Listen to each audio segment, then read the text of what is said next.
Welcome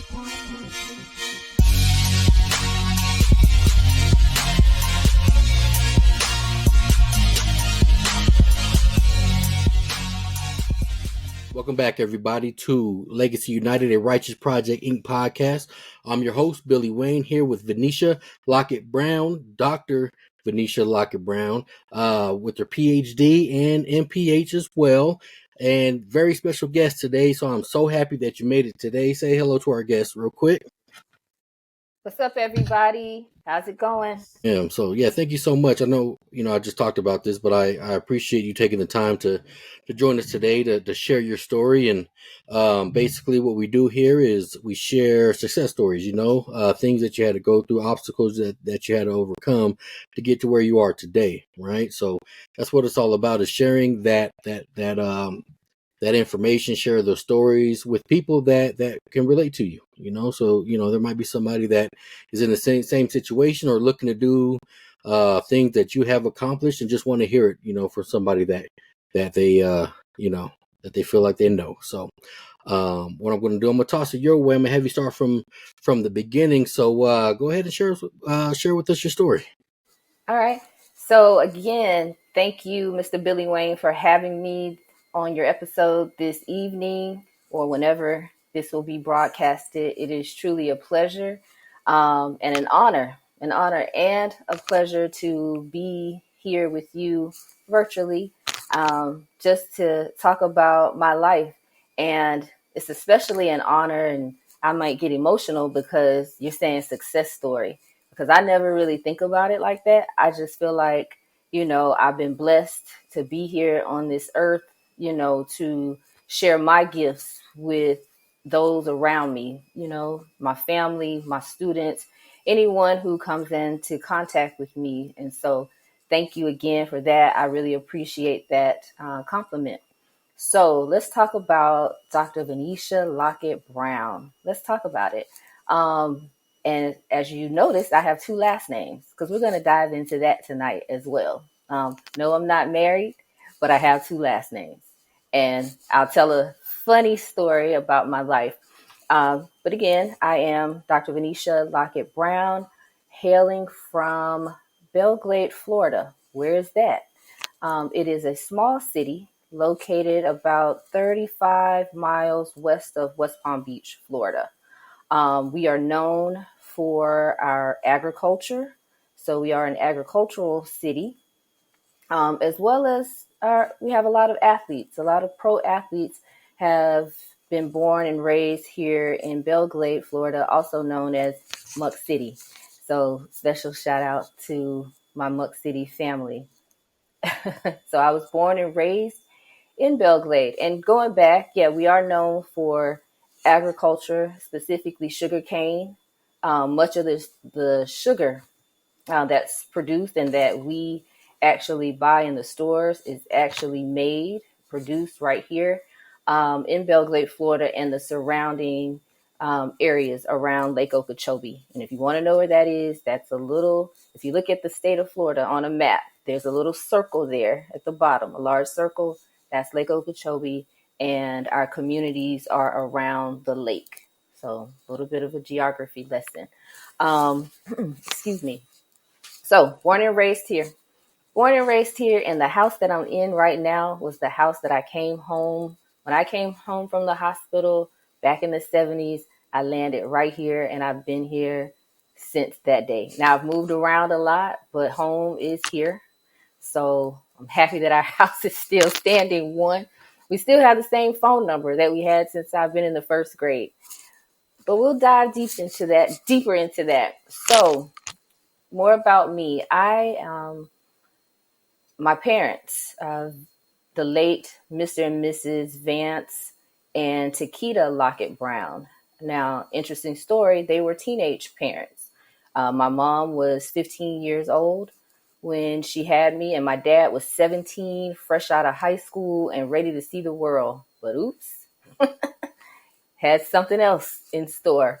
And it was very interesting. And I tell this story to people because I was born, I'm proud of it. I'm 46 years old. Excuse me, allergies. I'm 46 years old. So I was born in 1977, and in the 70s, to be a teenage mom was very interesting. Back then, my mom's high school, the pregnant moms were separated from everybody else. So pregnant moms couldn't just walk around campus or eat lunch, so it was real discriminatory, right? Because I guess they felt like if you saw pregnant women walking around the school, maybe you'll get pregnant also. I guess that was the philosophy. But here's another interesting point. My father was the pastor of my church. He was the pastor's son.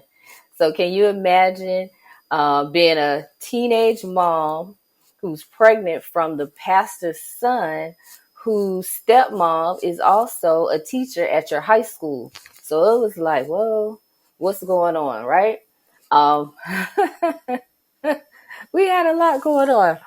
So at any rate, yeah, my parents, high schoolers, my dad going off to find himself because, being 17 and a dad was just not, on his resume at the time. But it's very interesting because my other set of grandparents, they were the pastor and the co-pastor of my church. And then you had my maternal grandparents, who I primarily grew up with and who primarily raised me, who were here, but they became really good friends because at this point, maybe some years before that, my grandparents started attending that church. But that's not really where my parents met. They met in high school. But they started going to this church. And then, my grandma, my granddad, they were just like, yo, like, you're what? Because my mom hid it. And she was an excellent swimmer. And one occasion, she was taking her lifeguard exam. And she was in the pool and she threw up all over the pool. And they're like, what is going on? She threw up because she was pregnant. So there you go. So at any rate, they became friends, and my grandmother was she was frustrated because she didn't know how to navigate this unique situation. I have a teenager who is pregnant. But what's interesting is my grandmother was a teenager who was pregnant. She had her first child at 16 from my grandfather, who was like 2 years older. They were married. They got married when she was 16. He was 18. So it's just like, oh, okay, here we go. Right? So she didn't know how to navigate that situation. Abortion was not an option. I come from a very religious family. So that wasn't an option. So she went to my other grandmother, who was the co-pastor of my church. And she was just like, I don't know what to do.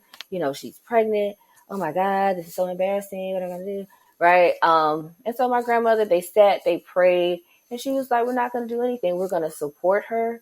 We're going to make sure that she has everything that she needs to ensure a healthy pregnancy, and that this child knows that she's loved, and that she has a village, right? And so my grandmother said immediately she got up, and my mom was doing a lot of things that 15-year-olds did, right? She was snacking, junk food, sleeping. She was doing her thing. I mean, she was in the band. She was a drummer. So my grandmother got up. She's like, hey, we're gonna eat breakfast. We're gonna eat lunch. We're gonna eat dinner. We're gonna throw away all these potato chips. You're gonna do what you need to do to have a successful pregnancy. And so that's what she did. My grandmothers ended up becoming, both grandparents, both sets ended up becoming very, very good friends. My mom was, she was an honor roll student. She was successful academically, and she wanted to go to college. And she did tell my grandmother, hey, I still want to go to school. I still want to do the things that high schoolers do, but I know I have this child. And my grandparents stepped in, both sets, and said, hey, if you're going to do what you need to do, we will support you. We will keep the baby and allow you and Vance to further your education. I'm so happy that they did. My parents are both graduates of the Florida Agricultural and Mechanical University, also called FAMU, located in Tallahassee, Florida. So They went off to college. I stayed here. I would go back and forth with them. It was kind of interesting because I had like two moms. You got grandma who was young. Remember, my grandma was only like 35, right? When I was born. You got grandma and grandpa, you know, the custodial parents. I don't know what you call it, right? They were the main parents, parents in college, parents come home from college asserting their authority. So me as a kid, I'm like, I don't know who to listen to, right? But I knew that I was loved. My parents were very hardworking. My mom always kept a job. I never went without. I could go on. Yes, I was a WIC baby. I was definitely the stereotypical. No, I was a WIC baby, but my mom worked. She had, even though she was in college, all of my outfits were ordered from the Sears catalog, right? I know I'm aging myself. And so they were laid out. My hair would be braided when she came home, boom, hairdo when she came back. So, my mom, she was embarrassed by that. Growing up, she never really wanted to talk about the age gap. It really wasn't an age gap, right? The 15-year age difference between us. And I was like, well, Ma, you know what? I mean, it happened. What's up? Like, I think I turned out okay. Don't tell anybody, especially when I turned 30. She didn't want anybody to know because she was just 45. And I'm like, girl, who cares? So that's one part of the story. Then circling back to my maternal grandfather, who I grew up in the house with, he also graduated from Florida A&M University. His story was interesting because his father was a part of the agriculture industry in the area, and he was like a boss. But he wasn't college educated or anything like that. But what he had three children, three biological children that all graduated from Florida A&M. But at the time when my grandfather went to college, he already had a wife, and he had two kids, a third one on the way, and had the fourth one while he was a student. And that was a lot, right? And so he wanted to quit. He was like, man, I got a wife and I got to do all of this. And, kids are expensive. And like, I don't want to go to school anymore. I could just work for you. And my great grandfather, Mr. Tom Lockett, told him this. He was like, you know what? That's cool. You want to come back and you want to work out here in the field and you want to do this kind of stuff because you think that I'm making a lot of money, but I'm not. And he was like, but let me tell you something. If you don't go back to school, this is your life. You want to be more. My granddad was like a math whiz. He could just do it here. He hated when we counted on our fingers. He's like, do it in your head. And so he was like, this will be your life. So either you go back and you tough it out and you don't quit, you don't give up, or you're back out here, picking cucumbers, grabbing corn, driving trucks, right? For this whole agricultural business. So he had to make a choice. And he was like, you know what? Maybe I'll go back to school. So he went back to school and finished. He finished college in 3 years. So he went back, he finished undergrad in 3 years while having another kid, because my Uncle Thomas was actually born at the University Hospital at Florida A&M. Had another kid and, came back, and he was a physical education teacher as well as a math teacher for over 35 years. He ended up getting 2 degrees, got a master's degree in education, but he instilled in us, that hard work and never giving up.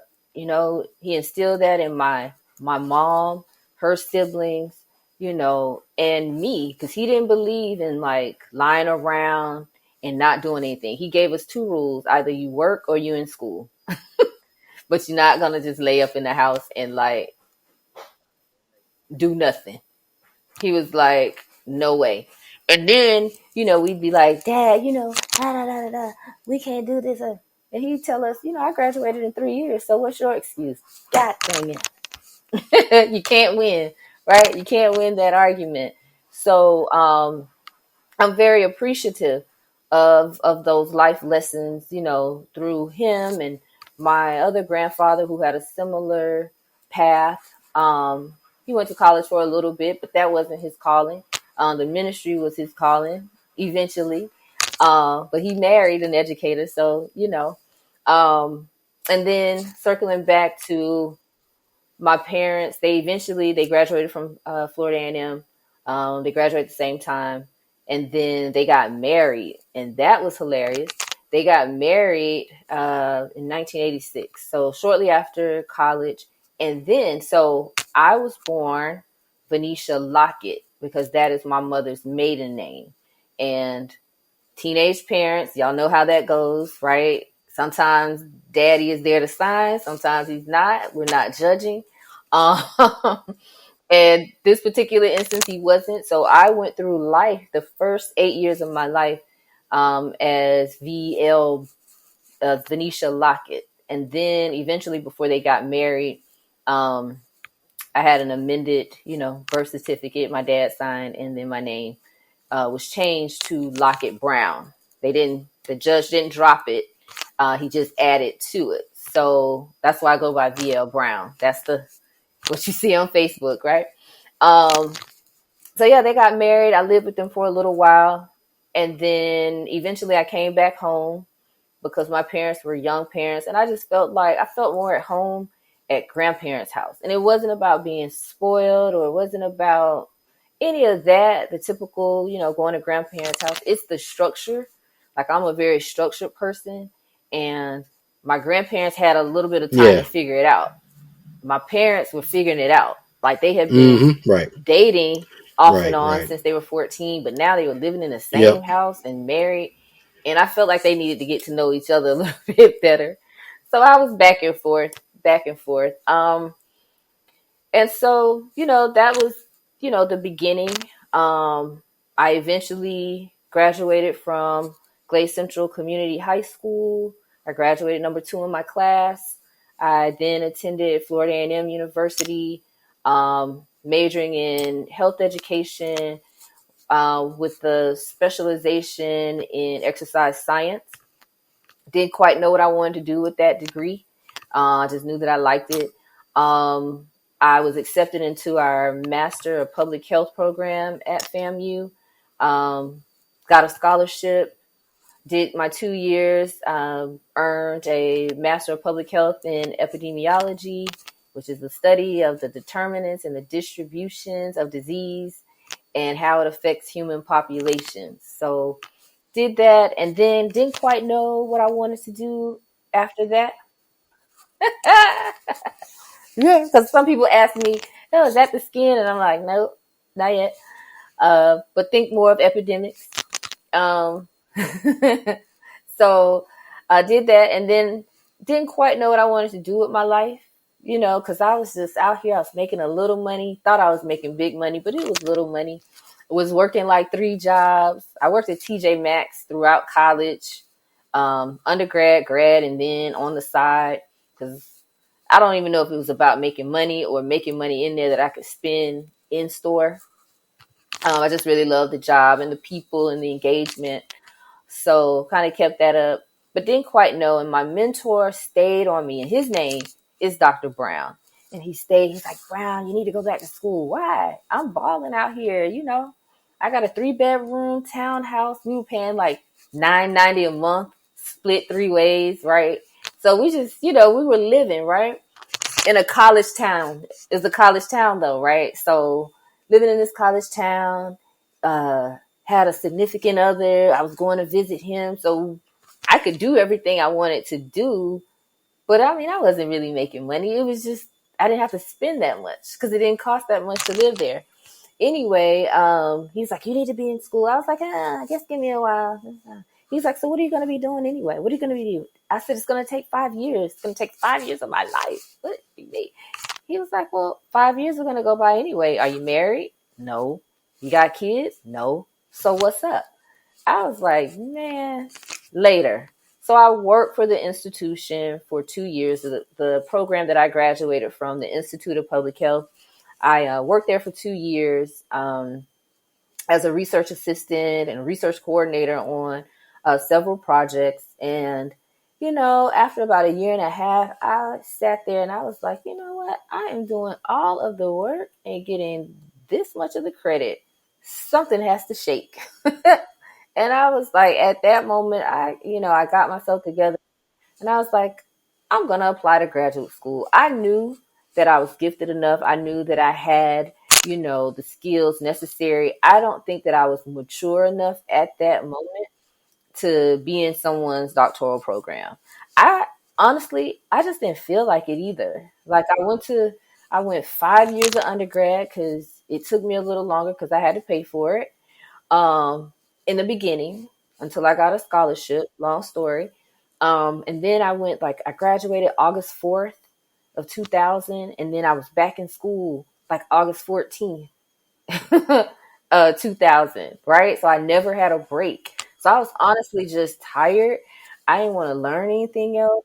I wanted, I loved my job. So I was working, I was getting, acquiring knowledge, from a professional standpoint, and applying all the things that I had learned along the way.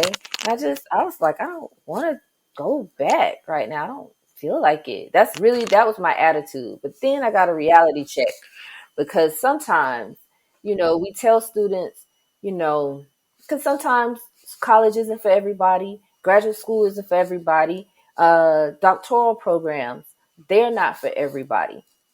But sometimes just having that piece of paper, that degree, 1, 2, and 3, is a foot in the door.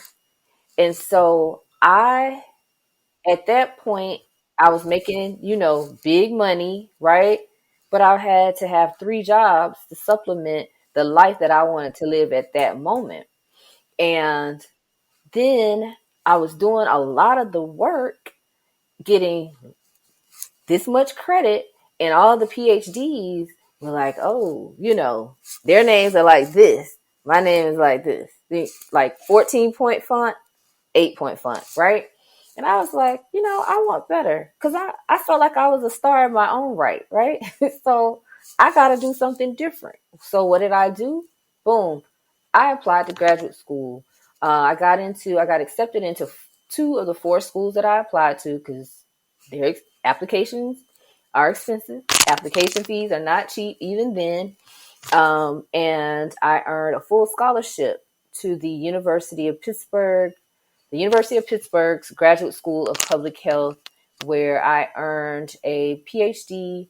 in epidemiology, specifically focusing on chronic disease epidemiology. So, I got there and it was somewhat of a culture shock. Because I grew up in South Florida. I went to school in North Florida. I have been at an HBCU all my life because think about it. My parents went to FAMU when I was a kid, so I spent time there. And that's that's what I knew. But I had a mom who was an educator who was big on exposure. And so although I was born and raised tried and true from a small agricultural city, I never felt like I was from a small agricultural city. My mom, I would be at engineering camp knowing darn well that I did not want to be an engineer, but I got that exposure, right? I'd be, at different colleges and institutions across the country. When I was 16, I think I I earned an internship through NASA with the NASA Sharp Plus program, which was a program that highlighted diverse learners from across the country. And they put us together for this, like, I don't know, like immersive experience into healthcare occupations. Well, really STEM. STEM, we weren't calling it STEM back then, but if you push forward Yeah. to Okay. current time, it was STEM. So all of us were either interested in one of the sciences, mathematics, engineering, all of those, all of the above, right? Healthcare professions. So they put us all together, and my group, my cohort, that we were sent all across the country, but my cohort, we were all sent to San Francisco State University. So if you can imagine me, small city girl, first flight ever was from West Palm Beach, Florida to San Francisco, where I did an internship for about 4 months and exposure, right? And so my internship was at the City and County of San Francisco's Department of Parking and Traffic. And what I find out later on is that the research that we were doing was a precursor to the lights, the cameras. What do you call them? The traffic cameras that are everywhere. So we would go out every day. My partner and I would go out and we would monitor heavily trafficked intersections. And so those bumps that you feel on the road sometimes are actually connected to our cars, our computers that are in our cars. And we did all the research, did all the numbers, Oh, and see, yeah. collected all of that data, Mm-hmm. that would eventually be the data that was used to create these traffic cams. I don't know if that's great. You know, some people are like, Yeah. ooh, but I was Right. 16. I'm Mm-hmm. saying all of this to say, if it wasn't for, I come from a family of educators.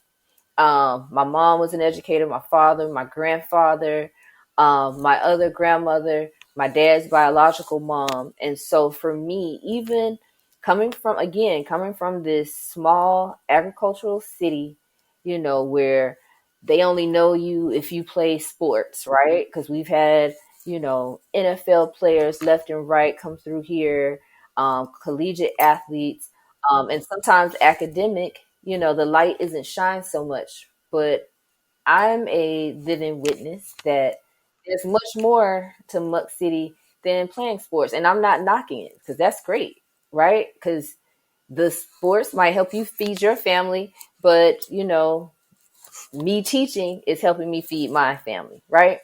So no shade, because a lot of them are my friends. So I don't want that to be misconstrued, right? But anyway, you know, this young lady from this small town, you know, was able to go to California, go to San Francisco at 16, and you know, go toe to toe with students who were the cream of the crop at their respective high schools. And we had, you know, people from who were Yupik Eskimos, who were Native Americans, who came from reservations. It was a very diverse group. Some what was it? Native African students who were living in the United States. So very diverse, very smart, very intelligent group of people. And I'm saying all that to say, you know, sometimes we get imposter syndrome, like we don't feel like we belong, but they put us together not only because to shed light on our academic endeavors, but to actually expose us to different things, right? That some of us may have never experienced if we didn't take that leap and leave our folks for 4 months. But again, my parents were big believers in exposure to everything, right? And the fact that you're not defined by the place of your birth, right? That you can be anything that you want to be.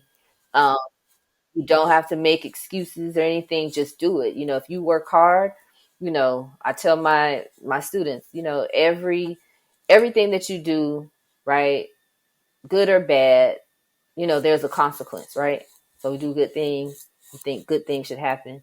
And if we like showing our, you know, behinds, then that might have a bad consequence, right? Even my little nephew. So just that encouragement from them, I think really prepared me for what was to come next at the University of Pittsburgh. Again, small city, college town, then boom, I'm in Pittsburgh. What? Okay, here we go. In Pittsburgh, you're either two things. You're white or you're black. That's it. Like ethnicity, all of that, you didn't really find that. You're either white or you're black. And really the black middle Wow, yeah. class Right. was really comprised of the graduate students because there are a lot of universities in Pittsburgh. And so we would all hang out. But like, a lot of people in Pittsburgh, since the steel industry left, had careers and had jobs and not necessarily careers. So this was like really different, right? It was really different being in this setting. And I was here for 5 years. But in true V Brown fashion, I created a network, and that network, we're still close now.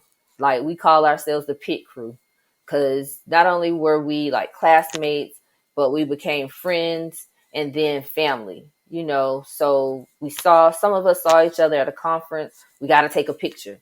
We stay in contact. Thank God for Facebook for that reason, because some things we might not know. But when I got to Pitt, sometimes, you're feeling like I don't belong here. Because one, I'm Black. I'm at this PWI, predominantly white institution. I am majoring in epidemiology. What in the world is that? And I am one of about 4 Black students. Was it 4 of us in the program at that time? And so if I had not had that strong village, that strong network, supporting me from afar, and just the things that were instilled in me early, then I don't think that I would be successful. Because some people say, hey, was Ph.D. hard? Sometimes the classes were hard, but I felt like I was adequately prepared. I felt like Florida A&M gave me the foundation that when I got to University of Pittsburgh, I was okay. It was new. It's a doctoral program. It's not meant to be easy, but I felt like I was prepared to take on this challenge. But then you gotta dig deep here because it's not easy, and it's not even about the academic stuff. It's about the subtle racism that you experience, right? Black girl, PWI, epidemiology. You're not supposed to be Right. here, Right. but taking I that hear on you. and saying, yes, I am. Yep. Yep. Having professors tell you that, oh, you're a horrible writer. Your writing is so unfocused. Oh, you're the worst. And you're like, oh, okay. And, letting that resonate for a little while, right? Until you think about it. Am I though? Am I that? Or is it you? And maybe, and learning those self-advocacy skills, like maybe we're not a good match. So maybe I need a new advisor who's going to pour into me and actually be an advisor and not a foe. So, but learning those lessons. So going to the doctoral program, it wasn't necessarily about, going to class and dealing with that. It was about growing up and becoming like really an adult in a strange world, and being able to successfully advocate for myself and the things that I needed to successfully navigate this new academic pursuit. That's what I would say. And, I'm thankful to my parents, my grandparents, all of them, because I quit school, Mr. Billy Wayne, like 3 or 4 times in my head. And I can remember my mom saying, all right, go ahead and quit. You can quit. You can always come home. Home is always going to be here, and home is always available. But let me ask you this, V Brown. That's what she would say. Let me ask you this. Will you have any regrets? You could walk away right now. Be good. Okay? Come home. Oop, love you. All right. But will you have any regrets? And if you think that you might have a regret, maybe quitting school isn't a viable option. And I was like, oh, you know what? She got a point. I don't know. But I'm going to quit school for this weekend, right? I'm going to come home for about a week. Not a weekend, for about a week. I'm going to quit. And then, I'll see. Okay? That's how it's going. And so eventually, I went back. I went back, finished up in 2010, and came home again with my grandparents. Didn't have a job, didn't have money, was just out here applying for jobs at the time. And as you know, as it happened, I ended up getting my first job that I did not want, because I thought to be a professor meant you had to be old. getting my first job at Meharry Medical College, where I am still there today. I left for about 2 years, 8 months, but in total, I've been there about 13 years. Got my first job as an assistant professor teaching the epidemiology and data management courses. And, it's just, as the kids would say, it's been up from there, right? I did take a 2-year hiatus where I was the director of the McNair Scholars Program at FIU. It was a blessing to be able to come back to Florida during that time because that was right around COVID 2020. I came home and I ended up applying for that job that summer. I started in October of 2020. And unfortunately, around that time, June of 2021, my mom passed away from colorectal cancer. Get your colonoscopies, people, 45 and up. Um, she passed away, and unfortunately, my dad passed away 8 months after my mom. So past 2 years were very interesting. It's all a blur, right? But I'm thankful that I did have the opportunity to come back home to spend a year and a half with my mom and 2 years with my dad. And then, reconnecting, my grandmother and my sister, her family, my other sister, my other grandma, first cousins. So really that's been my story. I came back to Meharry this fall. So I started back in August in Nashville, but I am my schedule is flexible enough that I can kind of go back and forth between Nashville and Belle Glade. And really, that's my story in a nutshell. You know, um, do a lot of fun things. I'm not just the traditional professor that's wearing the little glasses. Right? Yeah. No, I think it's amazing. A lot of good stuff in there, and you said it right away off top. You go through it, and it's kind of natural to you. The progression for yourself is natural, so you don't see it as that. That that success story. But to others, it's like some people want to quit and then they never go back and continue to do what they were doing before. But others, like yourself, just takes a little break, a little reflection, and then you really decide on, is that the path that you really want to take, and you pursue it and you continue to do it as well. And it's that mindset that separates people from being able to get through the things that they're going through, or get to a point or accomplish the goals that they want to accomplish, versus people that always say, what if? And I think that's really the biggest gap. And you explained it before as well. It's just having that extra that extra energy or extra motivation just to push through it, because that's really where it is just motivate yourself and figure out what you want to do and get through it. So I think it's really good story, for others to hear, big time. So Thank you. and that's somewhere I'm trying to strive to be as well. I Thank you. finished on my bachelor's degree, and at this point, I feel like I don't have the time, but eventually I'll get back around to it as well. But I think it's really that factor on finding that time and just motivation to push through it. So, but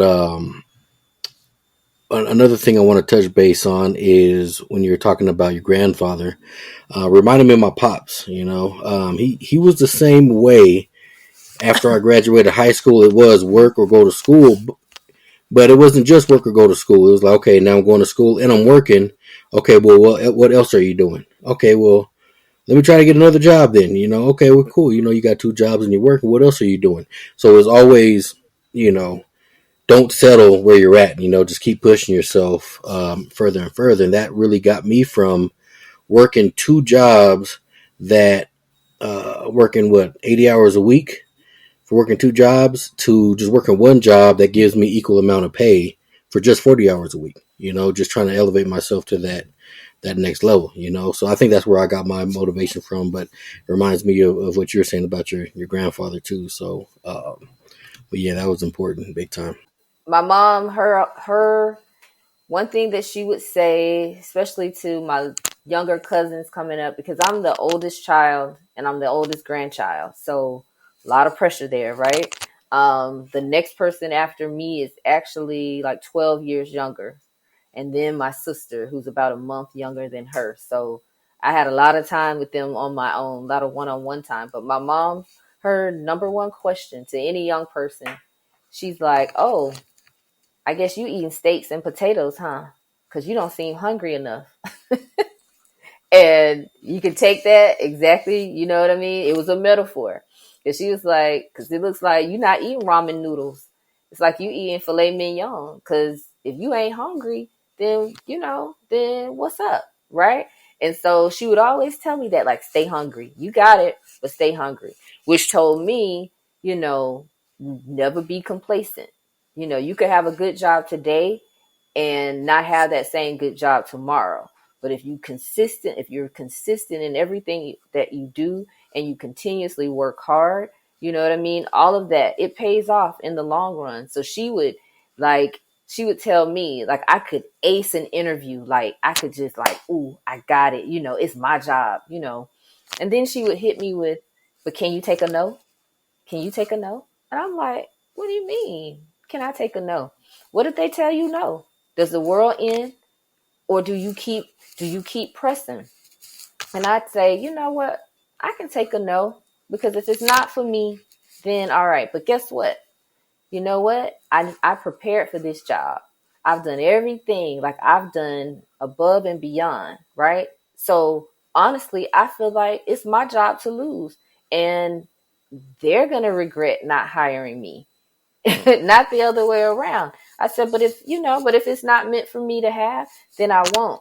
But I think it's my job. I think it's my job to lose. So, yeah, take a no, but I don't think I'm going to get a no. And I said, I have to think like that every time I'm in that situation. This is my job to lose.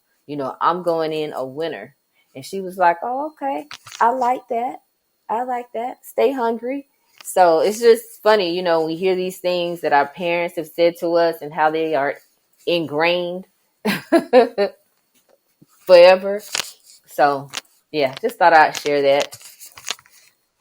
Yeah, exactly. No, that's what's up, and that's true because if you remember, I was applying for another job and I needed help with my interview, and you volunteered to help me out.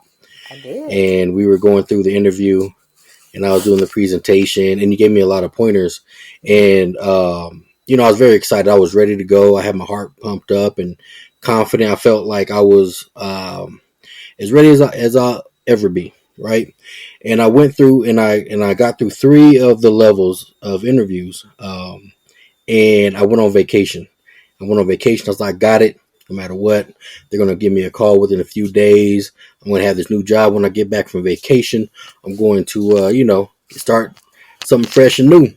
Mm-hmm. Midway through my vacation, I got the call, and they said, well, you did good and everything, but you didn't get the job. And I wasn't ready for that. I wasn't ready for that. No, I was like, oh man, it kind of deflated my whole ego for a couple of days. I was upset, because I did feel like I did have the experience and everything. They didn't really give me the feedback that I was looking for, but I did feel like they missed out on the opportunity to have somebody that would be beneficial to their business. So it took a few days for me to reflect. I was still on vacation with the kids. We came back and I had to regroup myself because I was checked out of that job I was at already. But I managed to kind of refuel myself and then get a new goal, new perspective. And then that's kind of where I grew to accomplish the things that I'm doing right now. So even though I wasn't ready to hear that no, it kind of helped me understand, where I really wanted to be at anyway. So, but that's funny that you say that about, are you ready to hear, what if they say no? Because you do go in with confidence, and you have to go in with confidence. But yeah, I mean, that feedback is it's a whole nother thing, especially if you feel you got it. So yeah, it was definitely an important lesson, something that you always continuously learn through life. So Mm-hmm. from here, what we usually do, I ask, if there's anything that you can go back and tell your younger self, it can be at any time in your life. If there's anything that you feel that you could have said to the younger self that would have, probably changed your perspective a little bit sooner, or gave you that those choice of words that you needed at that time, what would that be? I would say to my younger self three things. First thing, listen to your parents and your grandparents. There's some nuggets that they drop that really, when you're young, you're like, that's just old people talk, right? It has no merit. And then you become that older person, that wiser person. And you're like, you know what? God dang it, it made sense. That's what she meant by that. That's why she said stay hungry. Because who knew, you know, when I got a little comfortable, then some things started happening. And I had to stay hungry. I had to leave that job at Meharry because there was a point where it was like, ooh, it was toxic. So I had to go. Excuse me. I had to go. But I stayed hungry and I never went without. One job, next job. Let's go. So listen to your parents. Sometimes we don't agree with them, but there's some knowledge there. There's some knowledge to be gained. And you might not see it when you're young, but later on it starts to make sense because you're like, now I'm them. Now I can see what they're saying, what they said to me. Now it makes sense. So that's number one. Number two, always believe in yourself. Always believe in yourself. If you may not be getting that support from this side, that side, family, friends, one second, family, friends, whomever, believe in yourself. Because if you believe in yourself, I feel like there's nothing you can't do. There's nothing you can't accomplish if you believe in yourself. And by believing in yourself, I'm saying have that confidence, have that self confidence that, hey, it's my job to lose. Be confident in everything that you do. And the third thing that I would tell myself is to always, anything that you put your name on, always stamp it with excellence. Always. So listen to your parents, especially when they're dropping those gems. To always be confident, believe in yourself and have that self confidence that I can do anything. I can do all things, right? That's a song my little nephew used to sing. It was like a spiritual song, like a gospel song for kids. How many things can you do? All things, right? That's number two. And then number three, right? Always, anything that has your name on it, you know, always stamp it with excellence. And those three things, if I had, I had those things, but I couldn't quite articulate those things as a young person. But 46-year-old me, if now, I can use all these $1,000,000 words, right? I would tell, little V Brown, hey, number one, number two, number three. So those are the things. That's the advice that I would give myself at 5 years old. Nice. Thanks for sharing that. Those are very important. I'm gonna have to write those down for myself. No problem. So it's definitely good to hear your story. Very well structured. And I can definitely see, how a lot of your surroundings, like you said, it takes a village, has helped you, just continue on the path that you're going on. And I can tell that you're not done, that you're continuing to look for avenues, to accomplish a lot of things for the community. So definitely hats off to you for sure.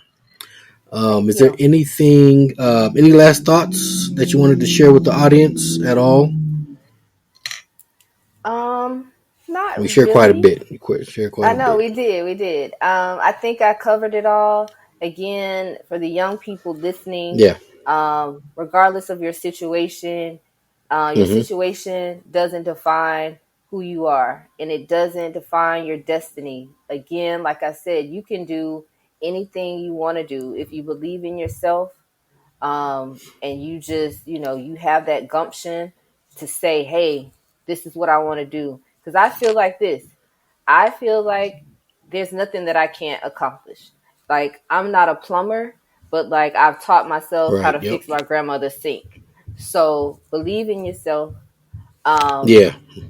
and don't be afraid. Don't be afraid to accept constructive feedback, because there are people who've been there before that can help you. Like, for me, I feel like I'm smart, but I think what makes me smart is that I'm not afraid to utilize my resources and to tap into people who might be smarter than me. I'm There okay you with go. that. Hey, how can you help me? How can we help each other?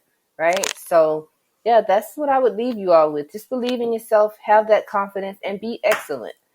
I'm a professor all day long, and I have sometimes students that give me stuff that is not quite excellent, and some that do, and I have to fuss a little bit. Hey, do you think this is excellent? Maybe not. Okay, let's do it again. So be excellent, be confident, know that you can do it, never give up. That's what's up. That's what's up. And I appreciate that. You guys heard that. Be excellent. Don't give up. A lot of strong words there for sure. And I just want to once again appreciate, and say thank you for coming on the show and sharing all that with us, because I think that everything that you talked about today is exactly what we're looking for and exactly what we're trying to accomplish with this, with this series. So once again, I do appreciate that. And to the audience, if you guys like what you heard, go ahead and leave us a comment, reach out to us, ask any follow-up questions you like and subscribe on YouTube, Spotify, or any of your favorite podcast streaming services. Once again, this is your boy, Billy Wayne with Legacy United, and Dr. Vanisha Lockett Brown signing out for the day. Thank you guys. Have a good one.